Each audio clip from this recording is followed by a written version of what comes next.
God Almighty, the Father, the Son, and the Holy Spirit, be with you and remain with you now and forever.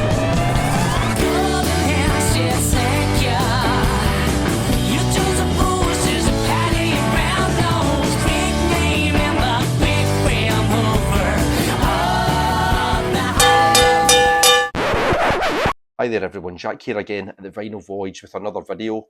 Today's video then, killer British psychedelic albums, the type of albums that punch you right in the gut, that hit you right between the eyes, that they don't take any time to get into, you just get into them straight away. So we're going to do that with that in mind. First up, we've got Gun, or The Gun, with their self-titled album from 1968, and this is a real barnstormer. I love this album. It's kind of proto-metal, heavy psych, real heavy rock vibe. Again, that doesn't tell the whole story. So you would look at this album cover and it's got that kind of proto-metal look about it, kind of like almost like a Sabbath type cover with all these different demons in the pits of hell. This is a Roger Dean cover before he started on with Yes. I think this was his first commission as a album artist. But like I said, this doesn't tell the whole story. The orchestration on this album is fantastic. Really good. Did by this guy here, Paul Curtis.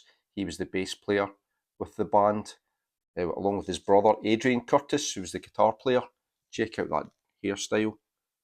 Paul Curtis better not have stood close to any naked flames, because that hair is going to go up. And then you've got this dude here, Lewis Farrell, on drums. But yeah, really, really great power trio in the late 60s. If you don't know Gun, you probably know that song. That was their biggest hit, Race with the Devil, the opening track. It was a top 10 hit in the UK, and it's just an absolutely brilliant song. It's got that razor sharp electric guitar lead running through it. You've got that crazy laughter, those sound effects that run through parts of the song as well, giving it that insane kind of vibe. And then the orchestration again is fantastic. And for me, that's really what makes this album. Other songs like the Sad Saga of the Boy and the Bee, fantastic instrumentation, along with Rupert's Travels. That's an instrumental. And that whole of that side too just sounds so epic as well, with all the violins, Sunshine, Rat Race and Takeoff.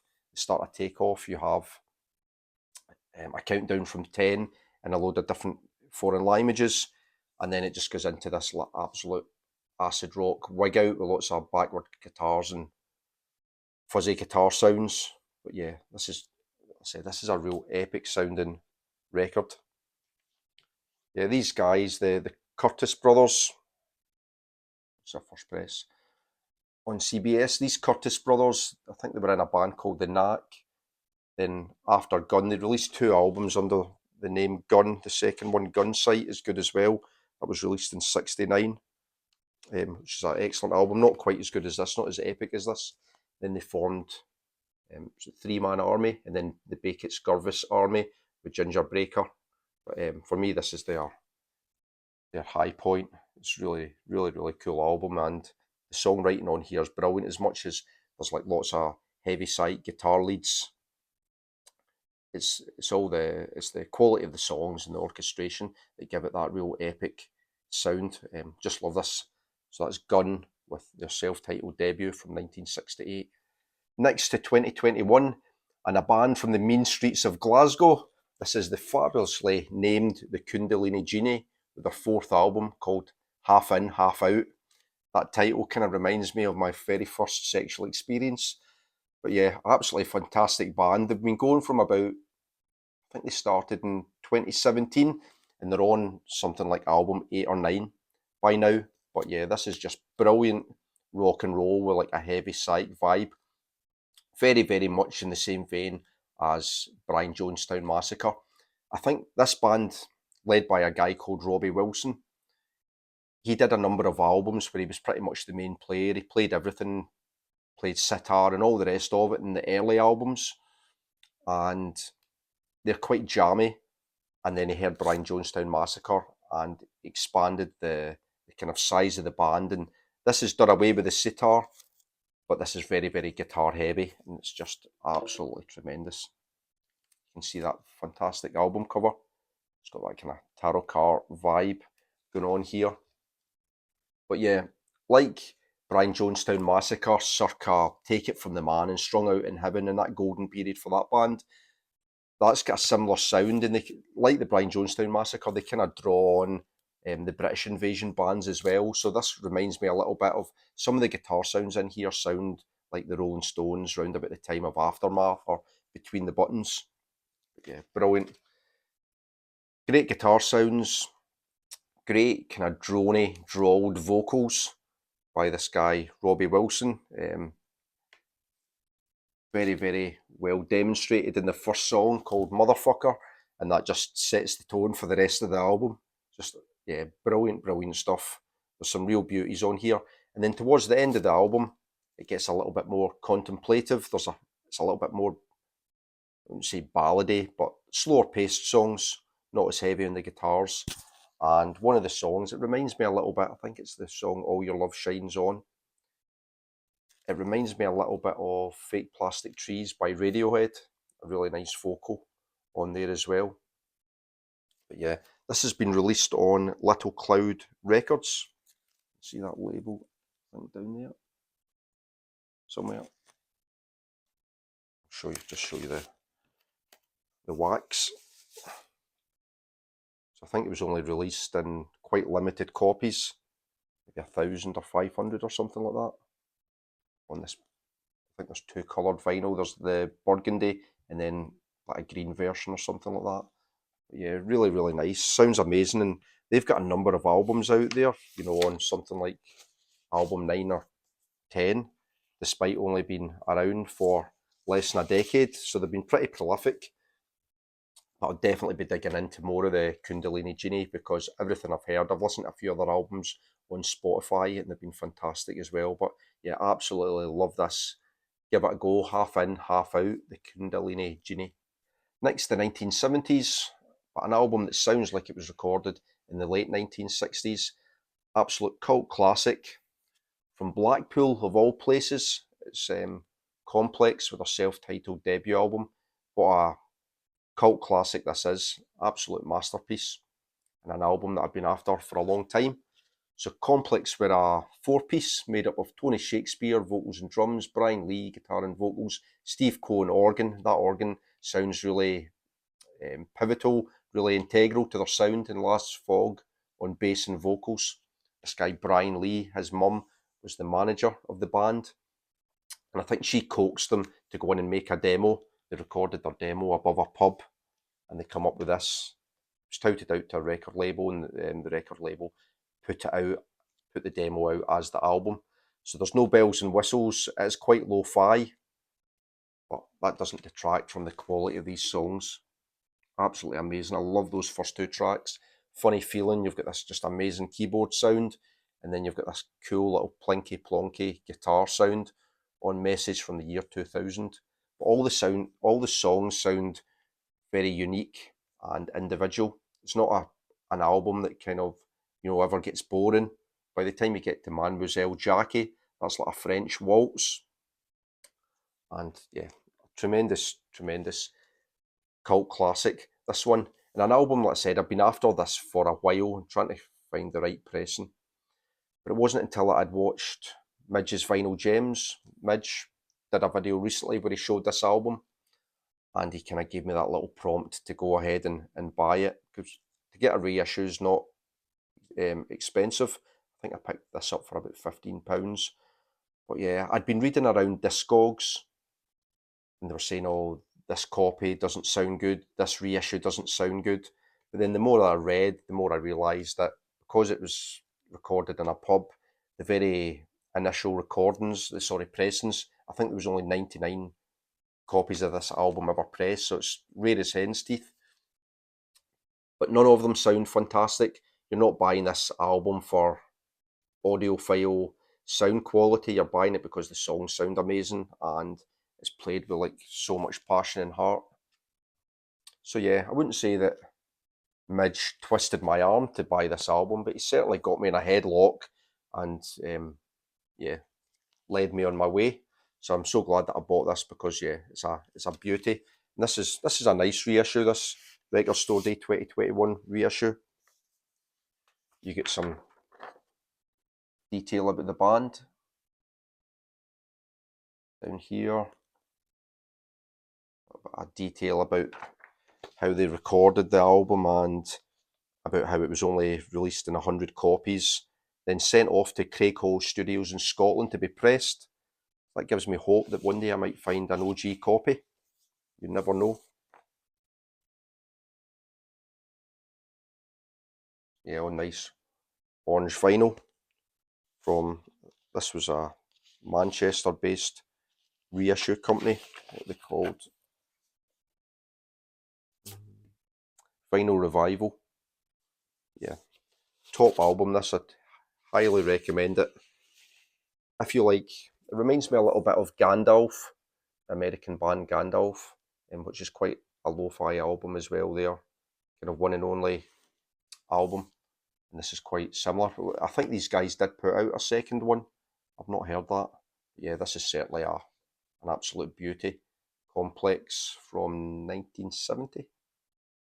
Sticking with the 1970s, this is an album from 1973 from the absolutely fantastic Kevin Ayers. And I love this. This is his fourth album called Banana Amor. Yeah, really, really cool. It's a bit of a blend of folk, psychedelia, some jazzy inflections in there as well. A little bit glammy in places, but all with that kind of Kevin Ayers psychedelic tinge throughout. Some brilliant songs on here. The song Oh What a Dream is a kind of folky number about Syd Barrett. So it's about his friend Syd Barrett and them spending a day together on the river. That's cool. He does another tribute, the first song on side 2, Decadence, which is probably the trippiest, most psychedelic song on this. That's his ode to Nico, who ended up in a relationship with. And it's kind of, he calls her Marlene in this. I don't know if that was his pet name for her, because it is about Nico, but he references Marlene, and I don't ever remember Nico being nicknamed Marlene. But yeah, but I don't know, I think this was before he got together with her, and it's not very complimentary, I don't think. Or is it Decadence? We got the lyrics here. Watch her out there on display, dancing in her sleepy way, while all her visions start to play on the icicles of our decay. Yeah, really, really trippy. The guitar work on here is fantastic. There's lots of really good guitar on this. So Steve Killage on gong plays on some tracks. And it sounds like he plays on this. It's very echoey, I said, trippy guitar sounds. You've also got his old bandmate, Robert Wyatt from Soft Machine. He sings on the song Him, the second last track, which is a really nice kind of psychedelic folk song. Don't let it get you down. The opening track's quite Beatlesy, like kind of Josh Harrison-esque arpeggios at the start. Yeah, I'll just show you that in our cover. We've got the main man there, Kevin Ayers, playing chess, but instead of using chess pieces, they've got bananas again. I don't know what this banana theme's all about. That's like the worst thing about the album. Like, how bad is that album cover? Just these like stupid little bananas here. Nah, I don't get it. I don't like it. I don't like the album cover. Then her sleeve's cool, but that's quite lame. It's on the Harvest label. I'll show you that.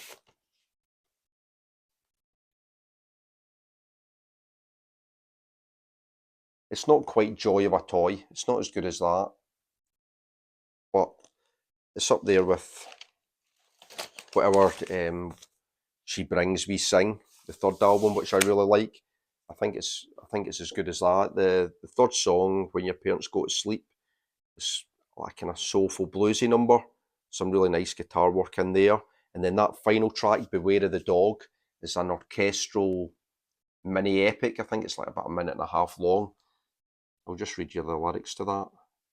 I said I feel really happy, happy as can be, and I'm feeling free. She said you're not happy, you're just stoned.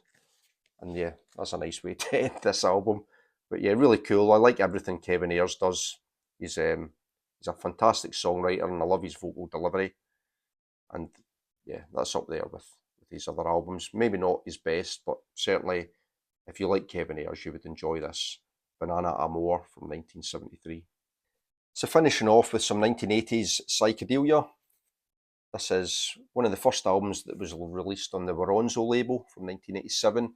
It is Outskirts of Affinity with their debut album, Lord of the Dark Skies. That must be the Lord there.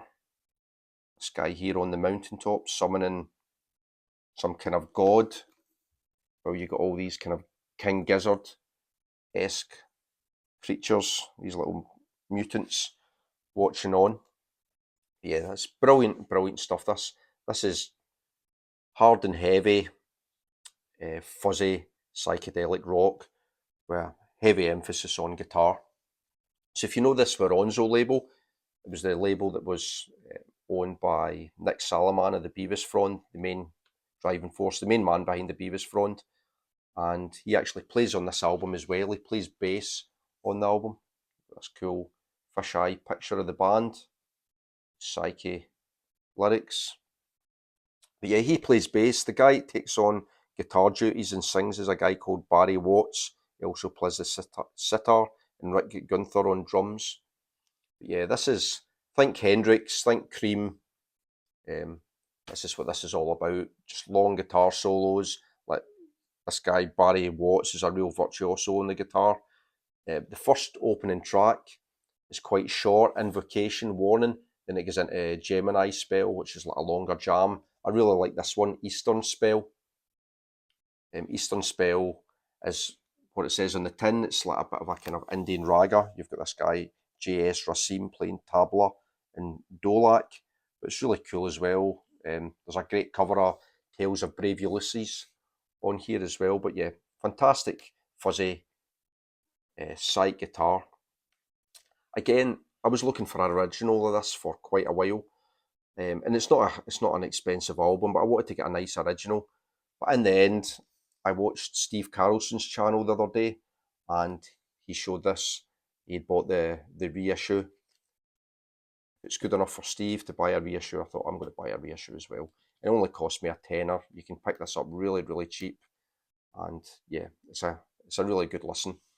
If you like the Beavis Frond, you would like this Outskirts of Affinity. Yeah, just going back to Steve Carlson for a second.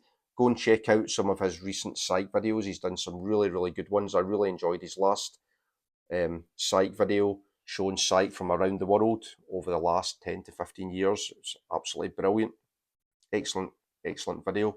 But yeah, this is a great album if you want a little bit of acid rock, searing, fuzz, wig out music. It is Outskirts of Affinity with Lord of the Dark Skies. So there we go, 5 killer British psych albums. All of those albums are absolutely fantastic. All of them with a fairly different flavour as well. The pick of the bunch for me there is that Complex album, a real lo-fi cult classic. But then again, the Kundalini Genie one is great as well. If you like a bit of modern psych, you would not be disappointed, especially if you like the Brian Jonestown Massacre. Really fantastic stuff.